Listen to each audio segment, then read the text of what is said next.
All right, so we've added the collar to this bear. As you can see, it's buttoned underneath. It's fitting the bear's neck.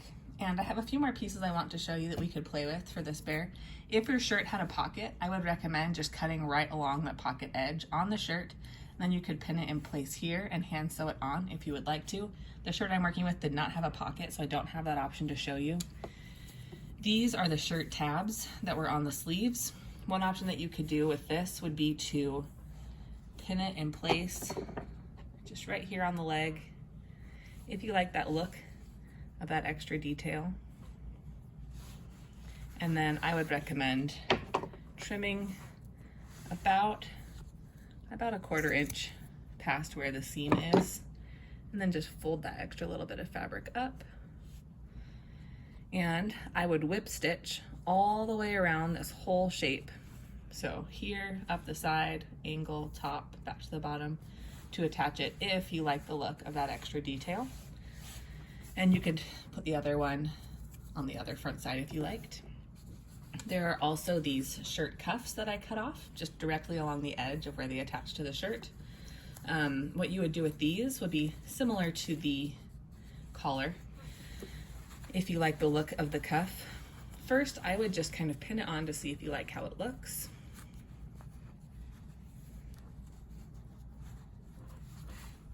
If this look is interesting to you, you're actually going to have to turn this piece inside out. So the buttons are going to be on the inside. Button it closed, just with that same button you used before. And you're going to gather the extra fabric. I'll turn that.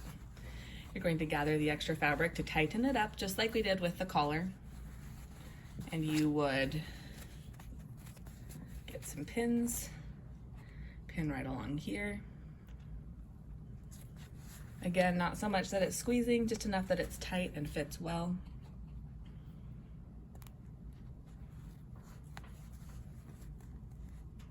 Then you would unbutton it.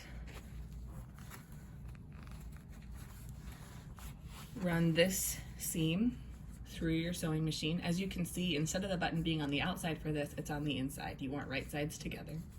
So you would stitch this line, trim it, and then pin it back in place.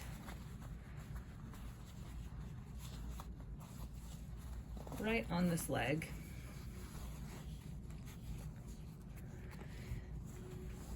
It's kind of hard to button with the camera shot, but anyway, pin it back in place right on this leg and whip stitch right along here.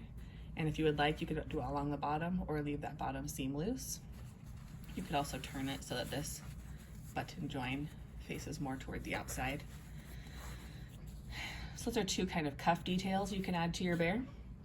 And then the final detail you can add to your bear is this button panel from the front of the shirt. Again, I cut off right where it connects to the shirt. What I like to do is trim this top part down a little bit so that the first button is closer to that top collar detail. And then you could pin it two places. You could pin it on the top underneath that collar, like so, down to here. And what you would do in this case, again, is trim about 1/4 inch past where this seam is, fold it under, pin it in place, and you would whip stitch along this side, up, along this top piece, and back down. And that will give you the button-up shirt detail on the back of the bear. And once you're done, you can trim any extra little threads that are hanging off. Another place you could do this detail would be underneath, starting where this collar button is. You could tuck this in right here. Pin that in place. And then again, just take it down the stomach. This is a little harder because of the curves of the inside of the stomach. So you'd want to pin kind of as you go, just to keep those curves in place.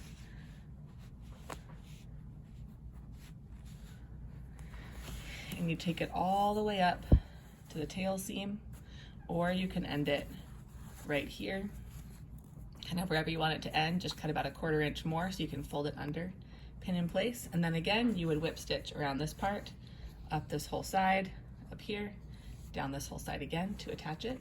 So just a few options for your memory bear.